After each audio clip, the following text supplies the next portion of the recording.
Hi friends, எல்லோரும் காலை வணக்கம். வந்து உங்களுக்கு லக்கி டுடே நம்ம பார்க்க போகிறது 26/2/2025 நமக்கு 50 லாட்டரி கெஸ்ஸிங் மெத்தட் தான் பார்க்க போகிறோம். நம்ம சேனலை புதுசாக பார்க்குறவங்க சப்ஸ்கிரைப் பண்ணிக்கோங்க. இதில் வந்து டெய்லி ரிசல்ட்ஸ் இந்த மெத்தட் சொல்ல போகிறேன்.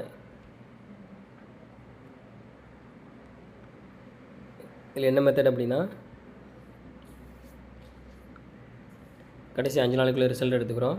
இதில் வந்து பி போர்டில் எடுக்கிறோம். பி போர்ட்லேருந்து 2 டைம் 2 மைனஸ் பண்ணுறது தான் மெத்தடு. இப்போ 1லேருந்து 2 மைனஸ் பண்ணால் 9, 9லேருந்து 2 மைனஸ் பண்ணால் 7.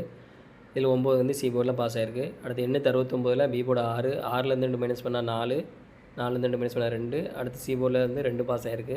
அடுத்து 562 பி போர்டு 6, 6லேருந்து 2 மைனஸ் பண்ணால் 4, 4லேருந்து 2 மைனஸ் பண்ணால் 2. அடுத்த ரிசல்ட் 496. இதில் வந்து 4 வந்து ஏ போர்டில் பாஸ் ஆகிருக்கு. அடுத்து 496 பி போர்டு 9, 9லேருந்து 2 மைனஸ் பண்ணால் 7, 7லேருந்து 2 மைனஸ் பண்ணால் 5. ஸோ 7 5 கிடச்சிருக்கு. இதில் 7 வந்து பி போர்ட்லையும் 5 வந்து ஏ போர்ட்லையும் சி போர்ட்லையும் பாஸ் ஆகிருக்கு. இப்போ இதே மெத்தடில் இன்றைக்கி என்ன நம்பர் ஒன்று பார்க்கலாம். 479 575 வந்து நேற்று ரிசல்ட்டு. இதில் 7 வந்து பி போர்டு, அதில் 2 டைம் 2 மைனஸ் பண்ணால் 5 3 கிடைக்கும். ஸோ இந்த